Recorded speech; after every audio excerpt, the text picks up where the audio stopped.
dolls. Today we're going to talk about countries. Did you know that you live in a country called the United States of America? Today we're going to talk about a different country. It's called Germany. Today I'm wearing my traditional dress from Germany with a little white blouse, and it has an apron across the front. And you will see that that's quite popular. People in Germany dress the same as we do, and for special occasions they might wear a dress like this. There's a lot of interesting things that come from Germany. One thing is the dirndl dress like I'm wearing. Another thing is a lot of dolls come from Germany. These dolls are dressed the way German people dress on special occasions. This one has braids, and she has a apron in the front. I want you to notice the apron because a lot of dresses have the apron with them, including mine. This little doll also comes from Germany, and she has just a little tiny apron and a little cap that has a little flower on it. This boy is dressed in some of the things that a German boy might wear. And this doll is really fancy. And she comes from a special place in Germany, a special part of Germany. And what I think is interesting about her, she even has little hearts on the little pants that she has underneath. I thought she was just very cute, and she has a very special, different kind of a dress. Another thing that they do in Germany is they make a lot of Christmas things. Here's an elf that came from Germany, made by someone out of felt, and it's made by hand. So this was a person that wanted to make something for Christmas out of felt. And also a lot of Christmas ornaments come from Germany. Another thing that comes from Germany are steins like this. This one plays music. If you can hear that, it has a music box inside of it. It was supposed to be something that you drink out of. And if you drink out of this, it's kind of big, and it plays music. So I don't know how much you would drink out of it, but it was for beer, an adult beverage, and it was very popular in Germany. It's kind of interesting. You can see people sitting at a table here, and the lady has a traditional German dress on also. Today, we're going to talk about two brothers who lived in Germany a long time ago. They were called the Brothers Grimm.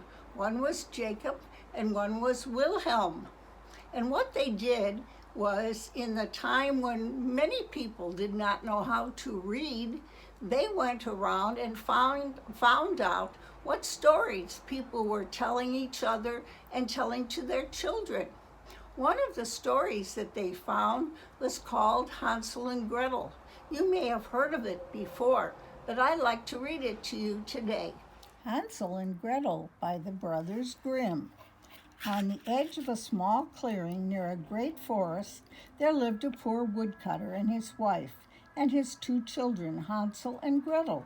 The wife was the children's stepmother, and she was very cruel to them. That means she was kind of mean. They had always been very poor, but one time there was a great famine in the country, and the woodcutter could not even get enough food to buy for his family. The poor woodcutter worried day and night. Finally he said to his wife, "What shall we do? We will surely starve. The food we have left is not enough for the children, let alone for us." "I have a plan," said the stepmother. "Early in the morning we'll take the children into the forest and leave them in the thickest part of it. They will never find their way home again, and we'll be rid of them." "I cannot do that," cried the woodcutter, but the cruel woman forced him to agree. Now Hansel and Gretel heard them talking, and Hansel thought of a clever plan. Creeping outside, he filled his pockets with pebbles. The next morning, before the sun was up, the stepmother shouted to the children, "Get up, you lazy bones! We're going into the forest to cut wood. Here's a piece of bread. Don't eat it yet because you won't get any more." Then they set off for the forest, and Hansel and Gretel lagged in the rear. Gretel carried their bread, and Hansel stopped every few steps to drop a pebble on the ground. Finally, the father called back, "Hansel, hurry up! What's keeping you?" "Oh, I was just looking at my little white kitten who's sitting on the roof," said Hansel. "She's trying to say goodbye to me." "You fool!" cried the stepmother. "That's the sun glinting on the roof." When they reached the middle of the forest, the father built a good fire. Then the stepmother said, "Wait by the fire while we go chop wood. We will come back to get you." Hansel and Gretel fell asleep, and when they woke up, it was night. Hansel comforted Gretel, who was frightened by the dark. Then, when the moon came up, they could see the pebbles that Hansel had dropped, and they followed them all the way home. When they got home, the cruel stepmother planned to get rid of them again, and the next day they all went once more to the forest. This time, Hansel was not able to collect pebbles. He dropped breadcrumbs instead, but when evening came, they could not find the breadcrumbs. The birds had eaten them. Suddenly, they saw before them a little house, all made of gingerbread, with windows of spun sugar. They ran toward it eagerly. Hansel ate a piece of the roof, and Gretel ate some of the window.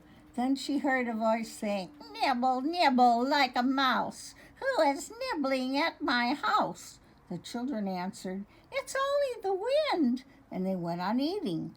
Then the door of the house opened, and an old woman came out, leaning on a crutch.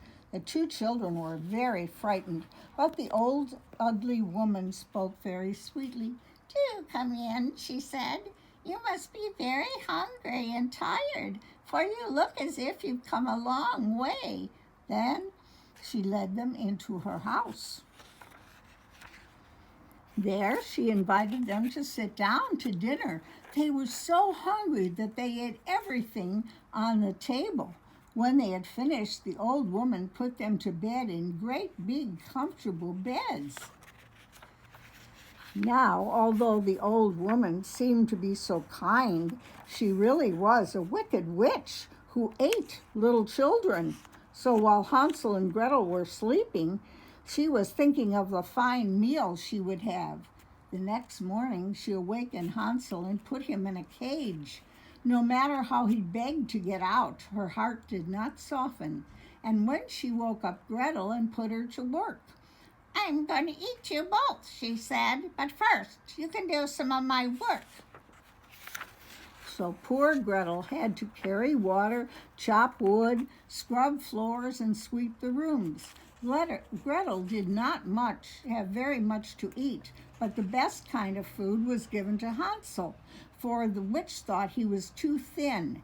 Each morning she asked him to stretch out his finger so she could feel how fat he was, for she could not see very well. But Hansel stuck out an old bone, so she thought he was not growing any fatter. At last the witch decided to eat him anyway. Gretel had to build a fire and fill the kettle, and she cried while she worked. Then the witch came to Gretel and said, "Crawl in the oven, Gretel, and see if it's hot enough." But Gretel replied, "I don't know how to do it. How do you climb in the oven?" "Stupid!" cried the witch. "The door is big enough. Why, I could get in it myself." She bent down and put her head in the oven.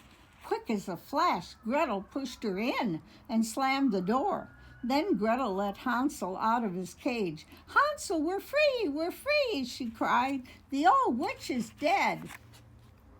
Filling their pockets with glittering jewels from the witch's hoard, they set off through the woods, determined to find their way home. But though Hansel and Gretel walked and walked and walked, they were still lost, and not a thing looked familiar. Just when they had given up hope, they heard a happy cry, and there was their father coming toward them. "Hansel, Gretel!" cried the father, hurrying to them. "I have looked and looked for you." He took them home, and Hansel and Gretel found that their cruel stepmother had gone away forever. And the jewels that they brought from the witch's house they were able to live comfortably and happily ever after. So that is a folk tale or a fairy tale. We sometimes call them fairy tales, even though there are no fairies in them. And you see, the people in fairy tales are either good or bad, not in between like most people are. Most people do good things and bad things. Goodbye, boys and girls. I hope you enjoyed the story about Hansel and Gretel. And I'll see you next time.